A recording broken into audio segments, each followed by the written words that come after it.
지금부터 약 45년 전쯤으로 돌아간다면 그때가 1970년대입니다.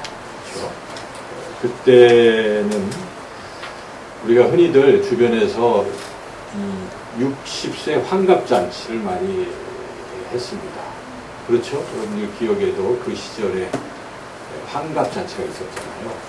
그 환갑잔치를 하는 이유는 60세까지 사는 게 이게 정말 귀한 일이다. 이렇게 여겼기 때문에 그렇습니다. 그래서 당시 남자들의 수명이, 평균 수명이 약 58세 정도였다고 합니다. 1970년대.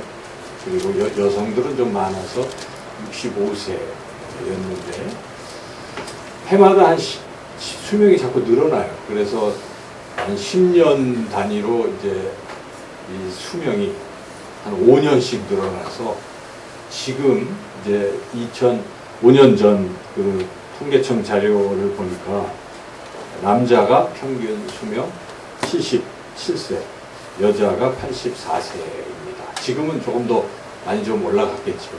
80세쯤 됐을까요, 남자가.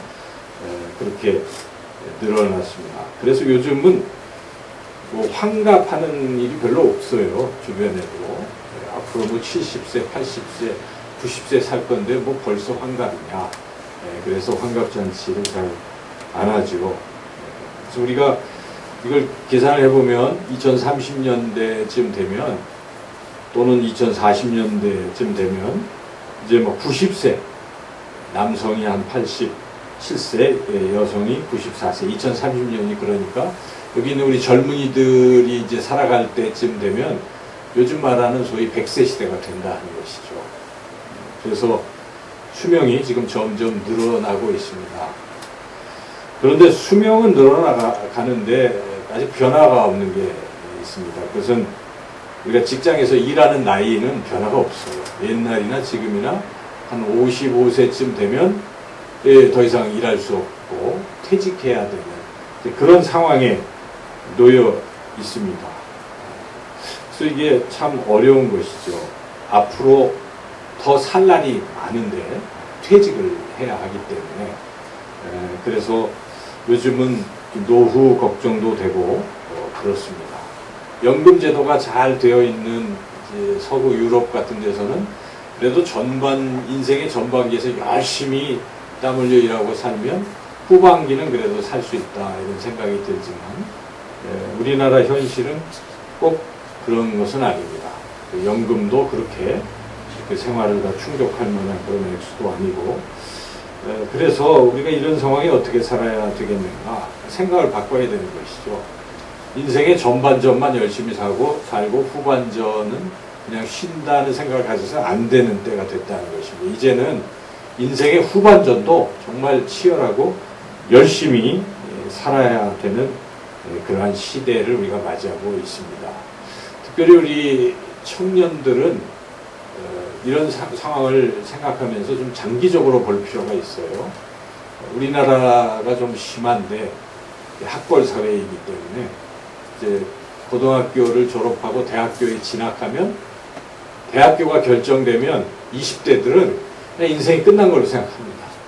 20대에 대학교로 다 결정이 된다고 생각합니다.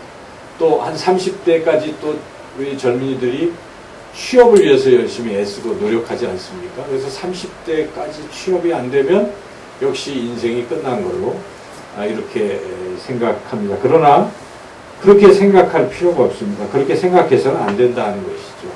살아갈 날이 그렇게 짧은 것이 아니라 앞으로 100세까지 살아가는데 여러분이 20대, 30대, 또 40대, 50대도 마찬가지입니다. 우리가 여기서 어떤 일이 다 끝났다 이렇게 생각하면 안 됩니다. 앞으로 우리에게 주어질 미래가 길기 때문에 우리는 어떤 실패나 또 잘 형통치 못하다 하는 그런 부분 때문에 인생을 포기하거나 좌절해서는 안 된다는 것이죠.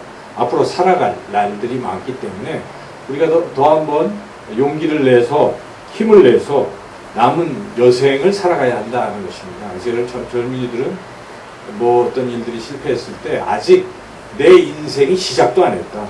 본격적 인생은 아직 시작도 안 됐다. 이런 생각을 가지시고 미래를 위해서 다시 한번 우리가 힘차게 일어나고 새롭게 시작할 필요가 있습니다. 그 현대 경영학의 위대한 스승이라고 불리는 사람이 있습니다. 그 사람의 이름이 피터 드러커라고 하는데 저는 경영 잘 몰라서 그런데 자료를 보니까 이 사람이 굉장히 대단한 사람이더라고요. 보통 우리가 배울 때는 기업의 목적은 영리를 추구한다 이렇게 알고 있잖아요. 기업인들도 다 그런 생각으로 기업을 운영하는데 이분이 그런 생각을 바꿨다는 것입니다. 기업이 존재하는 이유는 영리 추구가 아니라는 것입니다. 기업이 존재하는 이유는 고객이 있기 때문에 고객 때문에 기업이 존재한다 그런 이야기를 했습니다. 그리고 기업에서 일하는 그 근로자들도 이건 하나의 돈 월급 나가는 그런 비용의 어떤 그런 대상이 아니라 하나의 이 회사의 귀한 자산이다 이렇게 생각해야 한다고 이 기업 경영 마인드를 확 바꿔버린 것이죠. 그래서 이분은 현대 경영학의 아주 위대한 스승 또 큰 업적을 남겼다고 지금 그렇게 평가를 받고 있습니다. 이 드러커라는 분이 여러 경영 서적들을 많이 썼어요. 그런데 80대 후반에 그동안 쓴 책이 굉장히 많잖아요. 아주 좋은 책들을 많이 써서 누군가 이 드러커에게 당신이 참 귀한 책들을 많이 썼는데 그 중에 가장 훌륭한 책이라고 생각하는 거 한 권만 꼽는다면 무슨 책입니까? 이렇게 드러커에게 질문을 했습니다. 그때 드러커가 대답을 했습니다. 다음번에 쓴 책입니다. 그러니까 80대 후반인데도 그는 95세에 돌아가셨는데 그때까지 현역에서 아주 열심히 일을 했다는 것입니다. 우리의 삶도 그렇습니다. 우리에게 하나님이 귀한 인생을 주시고 이 땅에서 살게 하십니다. 우리가 치열하게 이 땅에서 하나님 나라 가는 그날까지는 열심히 치열하게 그렇게 사시기를 주님의 이름으로 축원합니다. 그런데 우리가 또 하나 잊지 말아야 할 것이 있습니다. 100세 수명이 되어도 결국 그 100세 인생도 끝이 난다는 것입니다. 때가 되면 이 세상을 떠나야 된다는 사실입니다. 그러므로 우리가 이 땅에서도 치열하게 살아야 하지만 성공해야 되겠지만은 진정한 성공은 어디에 있겠습니까? 죽은 이후의 삶에서 우리가 성공을 해야 한다 하는 것입니다. 그러므로 여러분 남은 인생도 우리가 열심히 살아야 합니다. 그리고 무엇보다 이 세상 끝난 이후의 생을 우리가 잘 준비해야 진정한 인생의 성공자라 그렇게 말할 수 있습니다. 우리가 어떻게 하면 앞으로 남은 이 긴 여생과 그리고 또 죽음 이후의 그 생을 성공적으로 준비하고 이렇게 살아갈 수 있겠습니까? 오늘 본문에 등장하는 에녹이 바로 그러한 삶을 살았다 하는 것입니다. 그는 이 인생도 참 치열하게 열심히 잘 살았어요. 그리고 인생 이후도 잘 준비했다 하는 것입니다. 오늘 그 말씀 가운데 우리가 24절 말씀 다 같이 한 목소리로 다시 한번 하나님 말씀을 우리가 읽겠습니다. 24절 말씀 읽겠습니다. 에녹이 하나님과 동행하더니 하나님이 그를 데려가심으로 세상에 있지 아니하였더라. 예. 에녹은 이 세상 살 때 어떻게 살았습니까? 하나님과 동행하면서 살았습니다. 그 삶이 얼마나 멋지겠습니까? 하나님과 동행하면서 기쁘게 행복하게 그렇게 살았을 것입니다. 그리고 동행하더니 어떻게 됐습니까? 어느 날 하나님이 그를 데려가셨다. 죽어서 데려간 게 아닙니다. 그냥 살아있는데 승천한 것입니다. 히브리서 말씀을 보면 그가 죽지 아니하고 하나님의 데려가심을 받았다 이렇게 표현하고 있습니다. 그러므로 에녹은 어느 날 그냥 갑자기 하나님이 하나님의 나라인 천국으로 데려갔다 하는 것입니다. 그러므로 그의 생은 어떻겠습니까? 이 세상에서의 삶뿐만 아니라 그 이후의 삶에서도 또 멋지고 행복한 삶을 살았을 것이라고 우리가 그렇게 추측할 수 있습니다. 바로 그 에녹이야말로 성공한 인생을 살았다라고 볼 수 있습니다. 이 앞뒤의 말씀과 비교를 해보면 에녹의 아버지 또 에녹의 아들이 이 성경에서는 굉장히 오래 산 사람들이에요. 우리가 잘 아는 무드셀라가 제일 오래 산 사람이잖아요. 969세. 바로 에녹의 아들입니다. 그리고 에녹의 아버지가 19절에 보면 야렛인데, 야렛이 몇 살 살았습니까? 962세 이렇게 살았어요. 그러니까 거의 뭐 1000년을 살았습니다. 아버지도 1000년, 아들도 1000년. 그런데 정작 이 에녹은 몇 살 살았습니까? 공교롭게도 365 하면 1년이 365일이잖아요. 네.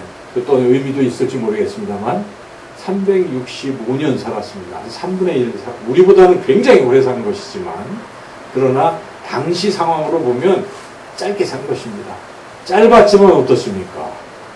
이 에녹의 삶은 참으로 행복하고 의미 있고 보람 있는 삶이었다 하는 것입니다. 그러나 무드셀라와 야렛의 삶은 성경은 그렇게 뭐 큰 의미를 부여하지 않지 않습니까? 그냥 오래 살았더라 이렇게만 나오지만, 에녹에게 붙여지는 것은 무엇입니까? 하나님과 동행하더니 또 하나님의 이끌림을 받아서 하나님 나라 갔다 이렇게 기록하고 있습니다. 우리가 이 에녹과 같은 그러한 삶을 살아야 합니다. 설령 우리가 100세 시대에 그렇게 오래 못 살더라도 주어진 이 생의 삶의 순간 동안 이런 행복하고 성공적인 삶을 살아야 합니다. 에녹의 이 삶에 대해서 이게 성공적인 삶이라고 평가한 사람이 있습니다. 히브리서의 저자인 히브리 기자가 그렇게 평가를 했는데, 여러분 이 히브리서 11장 5절 말씀을 같이 한번 읽어봤으면 좋겠습니다. 히브리서 11장 5절 말씀입니다. 찾으셨으면 제가 한 목소리로 히브리서 11장 5절 말씀 함께 읽겠습니다. 시작. 믿음으로 에녹은 죽음을 보지 않고 옮겨졌으니 하나님이 그를 옮기심으로 다시 보이지 아니하였느니라.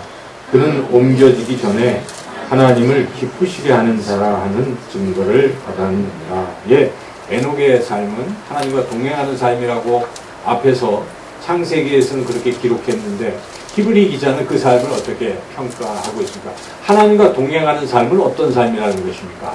하나님을 기쁘시게 하는 삶이라는 것입니다. 하나님을 기쁘시게 하는 삶.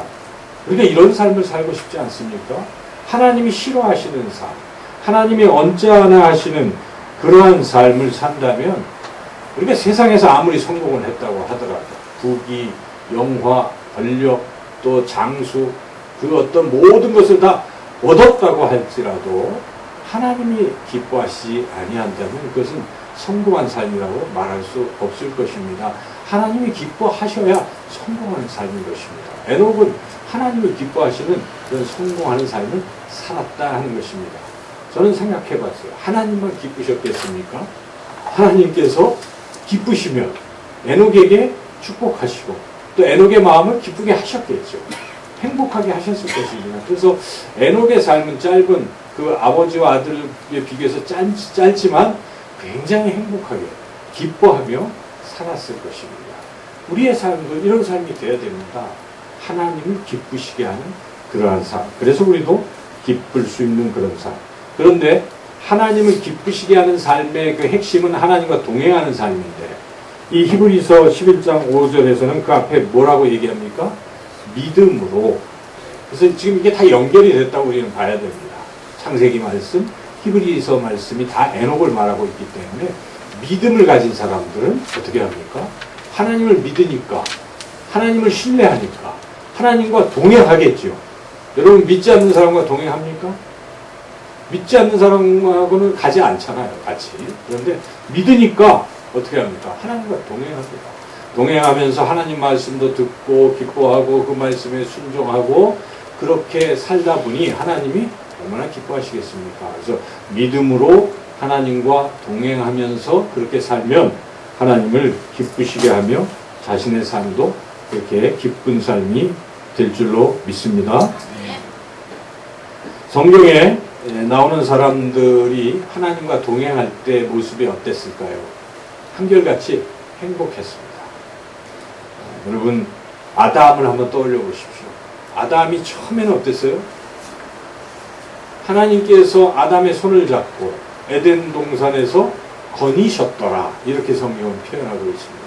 그리고 아담이 보는 것을 이렇게 가리키면서 이름을 줘봐라. 저거는 뭐 사자입니다.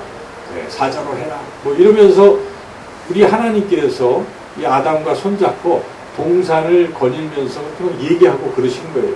그때의 모습을 여러분 떠올려 보십시오. 하나님이 얼마나 좋으셨겠습니까? 아담을 지어놓고 그와 같이 교제하고 동행한다는 것 기쁨이셨습니다. 마찬가지로 아담도 얼마나 행복하고 즐거웠겠습니까? 그때 가장 행복했을 것입니다. 그러나 아담이 죄를 범한 후에는 아담은 어떻게 했습니까? 하나님과 동행하기는커녕 숨어버렸잖아요.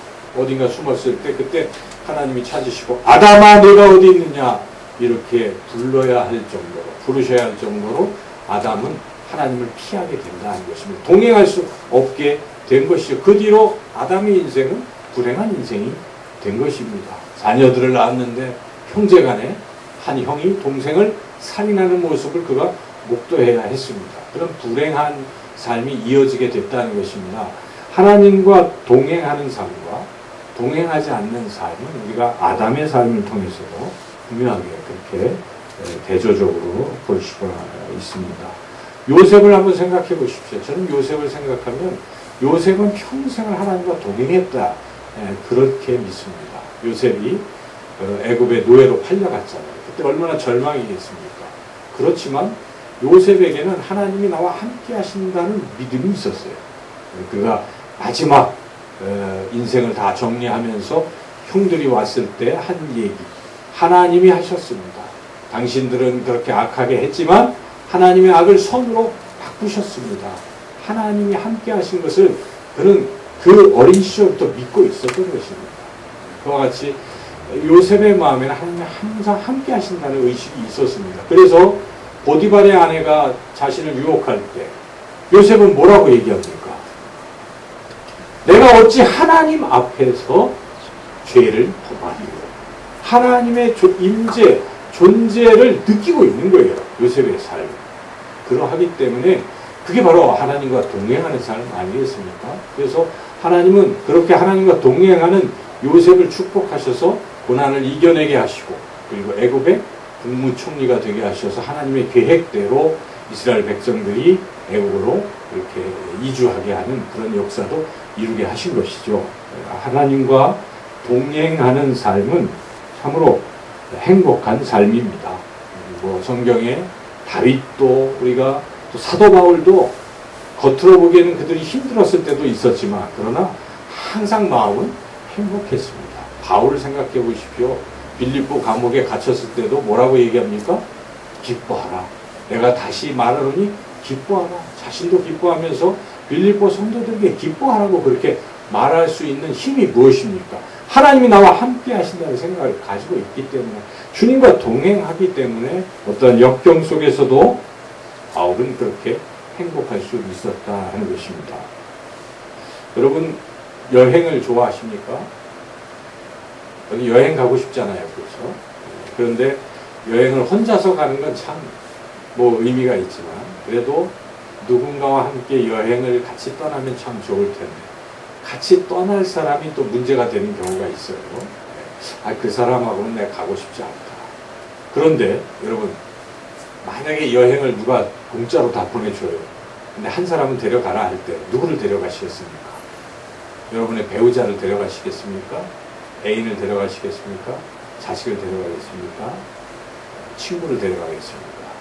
아마 한 사람만 딱 정하라고 하면 여러분들은 아마 그래도 내 마음에 맞는 사람, 나하고 마음이 통하는 사람을 데려가려고 할 것입니다. 마음에 안 맞는 사람은 가기 참 어렵습니다. 마음에 안 맞으면. 성경에도 아모스에서 3장 3절에 보니까 이런 말씀이 있어요. 두 사람이 뜻이 같지 않은데 어찌 동행하겠으며. 그렇습니다. 인생길을 우리가 가잖아요. 인생길을 가는데 정말 동행해야 할 사람이 뜻이 안 맞으면요. 참 괴로운 것입니다. 부부끼리 한번 생각해 보십시오. 둘이 뜻이 안 맞으면 어떻습니까? 매일 싸워야 됩니다. 그렇죠? 참 힘들어요. 부모와 자식 간에도 서로 뜻이 안 맞으면 아무리 내 자식이지만 이게 참 그렇잖아요. 또 부모님이 아무리 내 부모님이지만 뜻이 안 맞으면 참 힘듭니다. 그래서 우리가 인생길을 가는 데 있어서 동행할 것의 가장 핵심은 뜻이 맞아야 된다는 것입니다. 같은 뜻, 같은 마음을 품을 때 같이 갈 수 있는 것입니다. 또 여러분 어떤 사람과 같이 가고 싶습니까? 가다가 중간에 그냥 슬쩍 다른 데로 가는 사람과 간다면 이 여행길이 엉망이 되겠죠. 어느 목적지를 정해서 같이 가고 있는데 도중에 중간에 하차해버리는 거예요. 이게 참 괴로운 일입니다. 동행하는 데 있어서. 사도 바울도 그것에 대해서 굉장히 마음 아파하고 싫어했어요. 여러분 잘 아시는 것처럼 사도 바울이 전도 여행을 떠나잖아요. 제1차 전도 여행을 떠날 때 누구랑 갔습니까? 바나바와 함께 가고 그리고 바나바의 조카인 마가도 데려갔습니다. 같이 떠났는데 마가가 어떻게 했습니까? 슬그머니 그냥 자기 가고 싶은 대로 중간에 소위 샜어요. 근데 바울이 마음이 상했어요. 그래서 다음번에 돌아와서 2차 전도 여행을 갈 때 마가는 빼세요. 바나바가 아이고 내 조카인데 안 돼요. 데려가자 안 돼요 하다가 결국 바나바하고도 갈라졌잖아요. 그래서 따르게 갔지 않습니까? 그와 같이 이렇게 어떤 목표를 향해서 나갈 때 중간에 이탈하는 거 별로 안 좋다는 것입니다. 동행할 때 중요한 것은 끝까지 같이 갈 수 있느냐. 여러분 끝까지 같이 갈 수 있는 사람이 동행할 사람이라는 것이죠. 세 번째로 길을 가는데 자꾸 딴 길로 가자고 한다든지 그건 뭐 뜻이 안 맞는 것인데 그러나 그것보다 뛰어넘고 바른 길로 갑시다. 바른 길로 갑시다. 여행의 목적지를 향해서 갑시다. 이렇게 이야기를 할 수 있는 사람과 가야 목적지에 갈 수 있는 것입니다. 결국 우리가 목적지에 도달하려면 어떻게 해야 돼요? 바른 길로 자꾸 인도할 수 있는 사람과 같이 가야 한다는 것입니다. 혹시 내가 딴 마음을 품거나 또 딴 길로 자꾸 가려고 하더라도 그게 아닙니다. 이 길이 바른 길입니다. 이 길이 정로입니다. 정도입니다. 라고 자꾸 이야기해 줄 수 있는 사람과 가야 우리가 목적지에 갈 수 있습니다. 그런데 우리 인생에서는 이러한 동행자를 찾기가 그렇게 쉽지가 않습니다. 사랑하는 아내일지라도 끝까지 같이 살 수 없잖아요.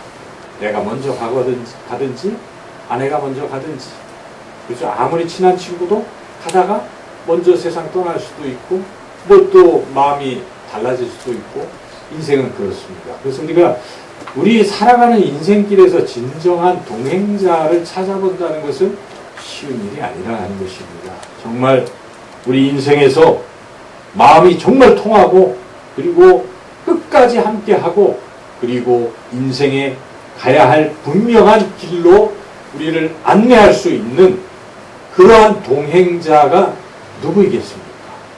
여러분 마음에 떠오르시는 분이 누구세요? 그렇죠. 예수님이시잖아요. 예수님은 우리의 마음 다 아십니다. 그렇죠. 우리의 머리털도 세신 분이 예수님이세요. 그래서 우리의 마음을 다 이해해 주십니다. 때로 우리가 힘들고 또 지칠 때에 예수님 말씀하실 것입니다. 수고하고 무거운 짐진 자들아 다 내게로 오라.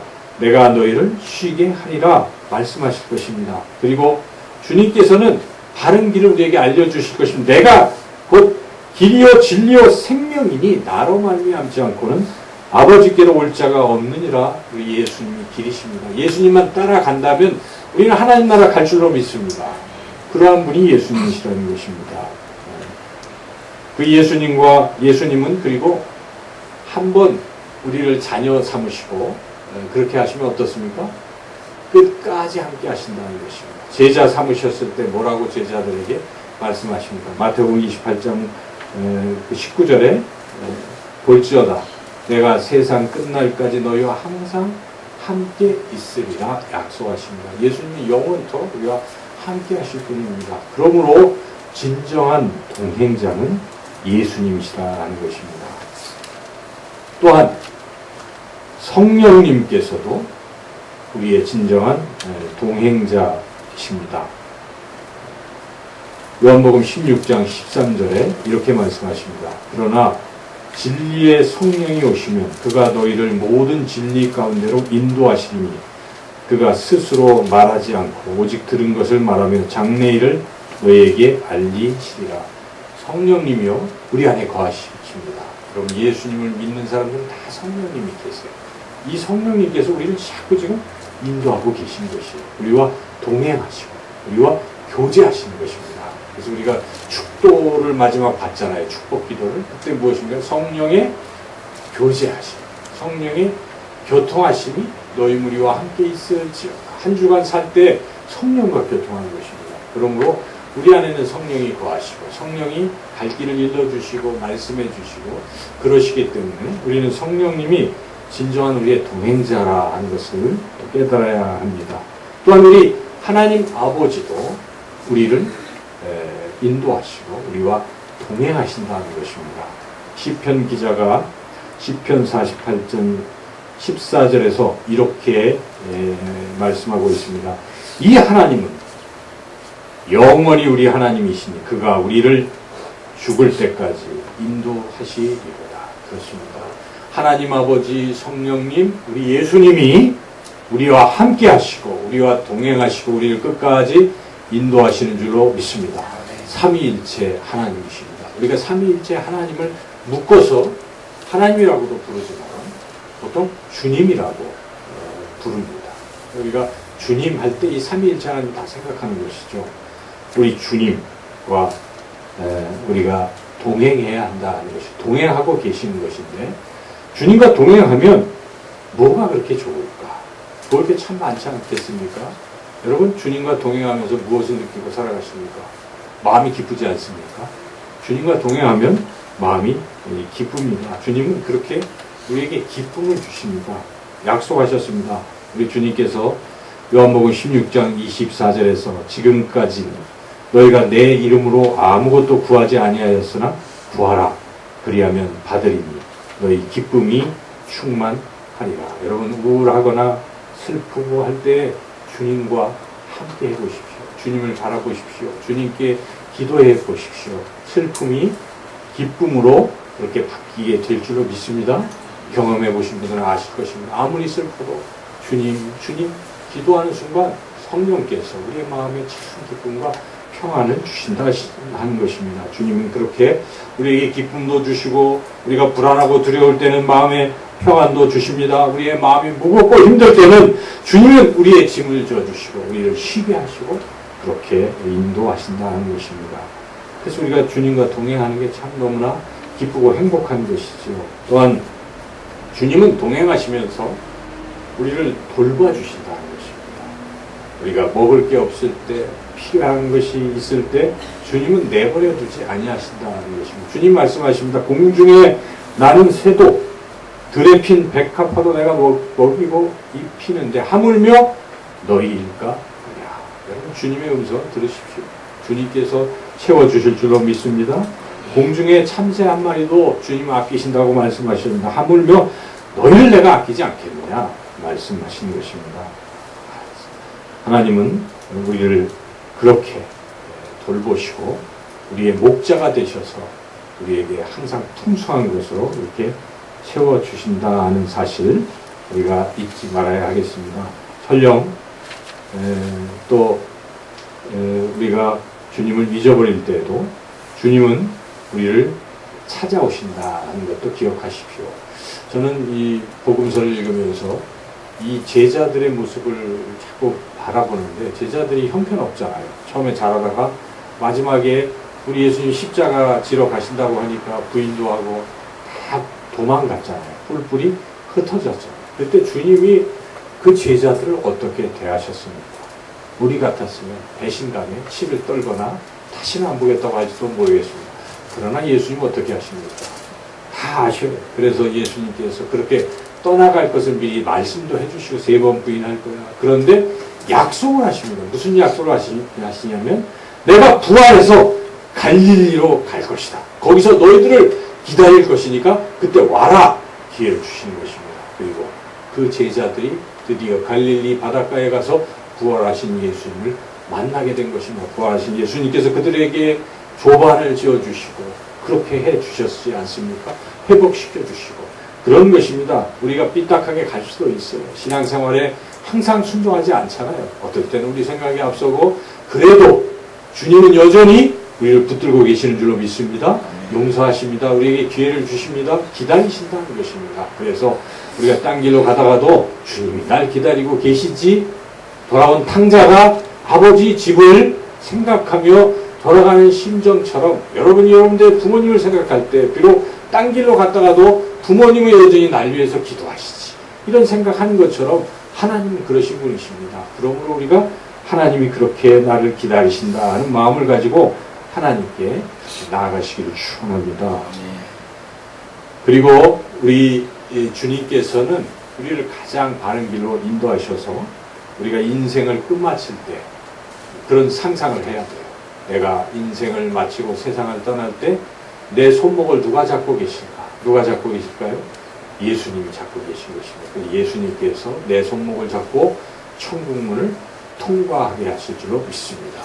그렇게 예수님이 우리의 살아생에서 돌보시고 또 지켜주시고 기쁜 마음 주시고 그리고 죽어서도 하나님 나라로 인도하시는데 우리가 왜 이 주님과 동행하지 아니하고 합니까? 우리는 주님과 동행해야 한다는 것입니다. 여러분의 삶을 한번 돌이켜보시고 나는 과연 지난 한 주간 이렇게 좋으신 주님과 동행하면서 살았는가? 아니면 혹은 주님을 다 새까맣게 잊어버리고 살았는가? 과연 하루 중에 몇 분, 몇 시간 주님과 동행했는가? 우리가 돌이켜 봐야 하겠습니다. 주님과 잘 동행하려면 어떻게 해야 되겠습니까? 첫째는 저는 주님이 내 곁에 계시다는 것을 믿으시고 느끼며 살아가라는 것입니다. 그저 세상 사람들 소리에 스트레스에 치지 마시고 그 가운데에서도 그 많은 소리들 가운데 주님의 음성을 한번 골라서 들어보시라는 것입니다. 내가 힘들어도 들립니다. 주님의 음성이 주님은 늘 말씀하시기 때문에 그렇습니다. 여러분 그걸 믿으시고 자꾸 들으시려고 하고 느끼려고 하면 주님을 우리가 만나고 느끼게 된다는 것입니다. 그리고 주님을 우리가 느꼈다면 그 다음에 할 일은 무엇입니까? 주님의 음성을 듣고 순종해야 한다는 것입니다. 주님 말씀하시는데 그 음성을 자꾸 안 들으려고 하고 어떤 분들은 신앙이 있어서 주님이 계시다는 것도 다 압니다. 주님 말씀하시는 것도 압니다. 그런데 세상이 좋아서 그냥 그것을 외면하고 불순종하고 나아가는 그러한 삶을 살아갈 수도 있어요. 그래서는 안 되는 것입니다. 그것은 사는 길이 아닌 것입니다. 불순종이 즐거운 길처럼 보여도 잠시 잠깐입니다. 그러면 우리는 주님의 음성을 듣고 그것을 잘 순종해야 한다는 것입니다. 그리고 또 한 가지 더 할 일은 이 동행하고 교제하는 삶에는 반드시 대화가 필요한 것입니다. 여러분의 사정을 자꾸 아뢰시라는 것입니다. 기도하라는 것입니다. 특별한 기도 시간을 정해서 기도할 수도 있지만 그냥 일상을 살아가면서 오늘 하루를 살아갈 때 주님 어떻게 할까요? 주님 이게 뭡니까? 주님 저 힘들어요? 이렇게 주님과 대화를 하신 이게 바로 주님과 동행하는 삶, 교제하는 삶이라는 것입니다. 이런 삶을 여러분 한 주간도 사셔서 기뻐하시고 또 형통하시고 행복한 그런 삶을 살아가시기를 주님의 이름으로 축원합니다. 하나님 감사합니다. 주님과 동행하는 삶이 얼마나 귀한 삶인지요. 에녹처럼 우리가 날마다 매 순간 주님과 동행하여 주님께서 주시는 풍성한 복을 누리며 주님을 기쁘시게 하며 또한 기뻐하며 살아가는 우리 모두가 되게 하여 주시기를 간절히 원하옵고 예수님의 이름으로 기도드리옵나이다.